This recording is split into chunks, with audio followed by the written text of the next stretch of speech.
Welcome to STEM Professionals. In this video, we'll see all the topics in brief that we discussed in chapter 2. So let's start with the video.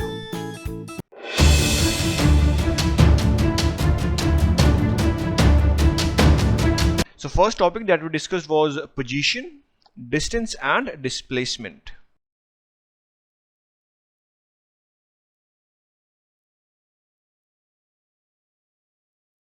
Now next topic that we discussed was average speed and velocity.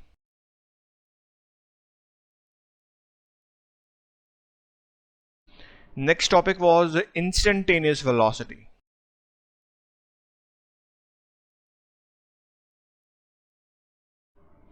Next topic was acceleration. And then motion with constant acceleration.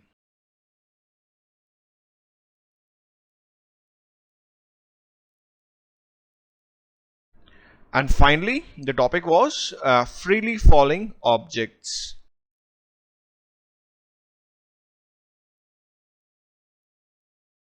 So we'll see all the topics one by one.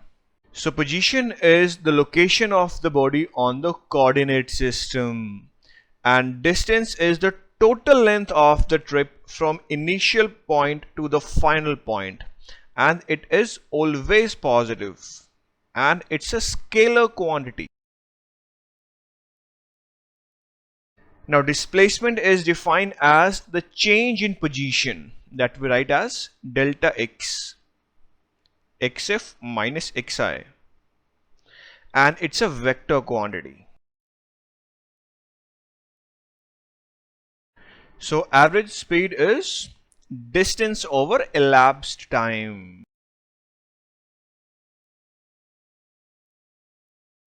And average velocity is displacement over elapsed time.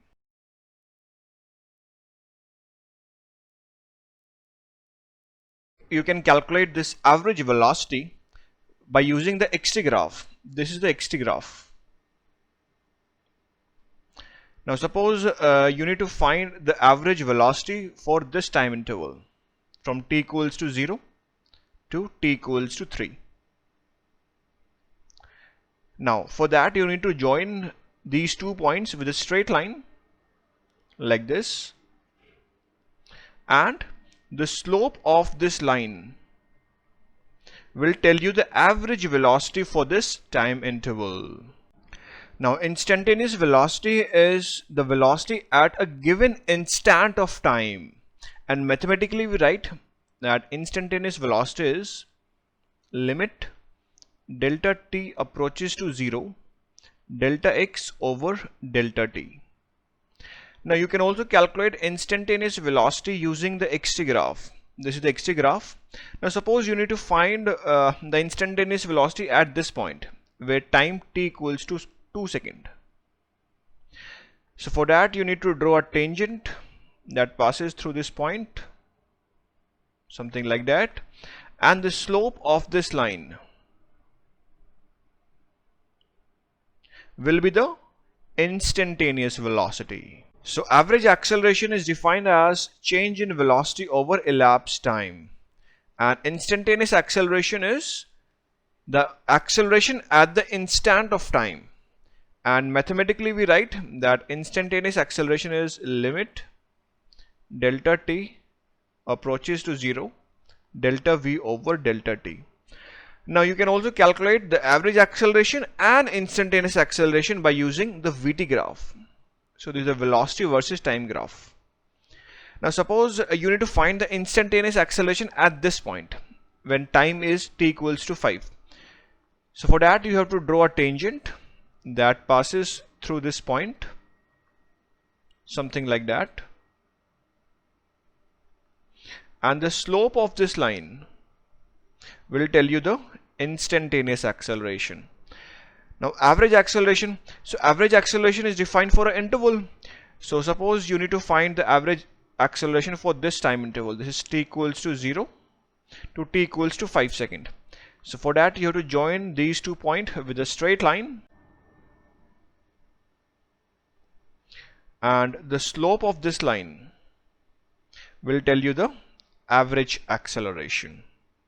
Now under this topic, motion with constant acceleration, we derived these equations, and all these equations are valid only if the acceleration is constant.